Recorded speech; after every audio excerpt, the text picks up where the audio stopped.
Bonjour tout le monde, j'espère que vous allez bien.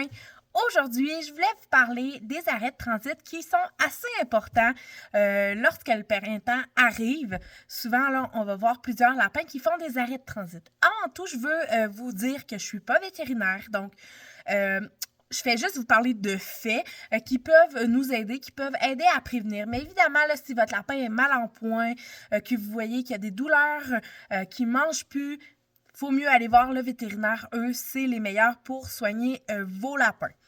Ceci étant dit, je veux vous parler des arrêts de transit qui sont fréquents là, au printemps. Pourquoi?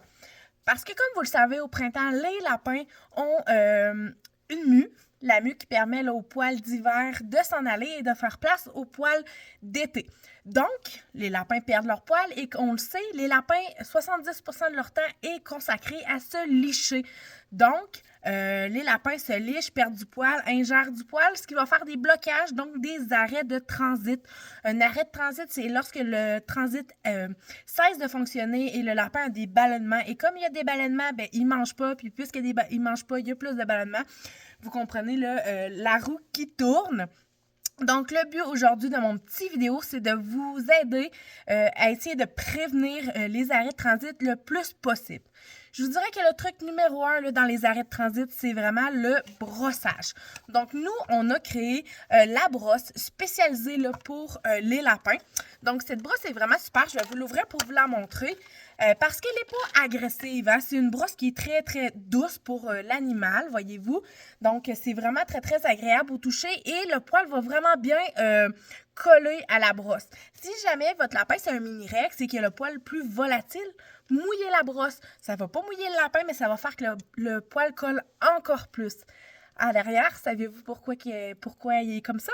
C'est pour ôter le poil sur vos vêtements. Donc, c'est vraiment une brosse qui fait pour vous et pour votre lapin. Donc, vraiment, la brosse, c'est ce qui va vous permettre d'éliminer la mue le plus rapidement possible et faire que le lapin en ingère le moins. Lorsqu'il fait beau, je vous conseille aussi d'aller brosser votre lapin à l'extérieur. Donc, ça va vraiment là, apporter moins de poils dans votre maison. Et les oiseaux aiment beaucoup là, prendre les poils de lapin pour faire leur nid. Hein. Eux sont aveugles d'avoir leur petit bébé. Donc, c'est vraiment le fun pour eux. Moi, ce que je trouve qui est le fun avec la brosse, c'est que ça brosse vraiment bien, comme je vous le disais, mais je trouve que des fois, pour en arrière des oreilles ou les fesses, c'est mieux avec le peigne.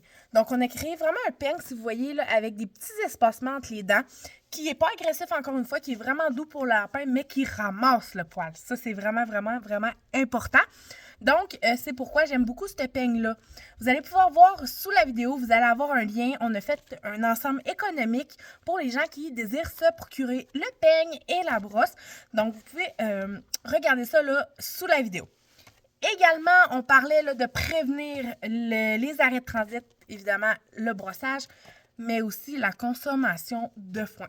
Très, très important. Le lapin doit manger 90% de son alimentation en foin. Ça, on le dira jamais assez. C'est vraiment 90% de son alimentation en foin.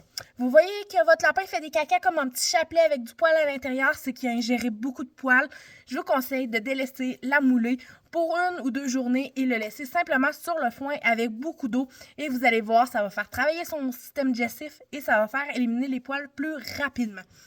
Donc, j'espère que ces petits trucs vous ont aidé et qui vont vous aider à prévenir les arrêts de transit chez votre lapin.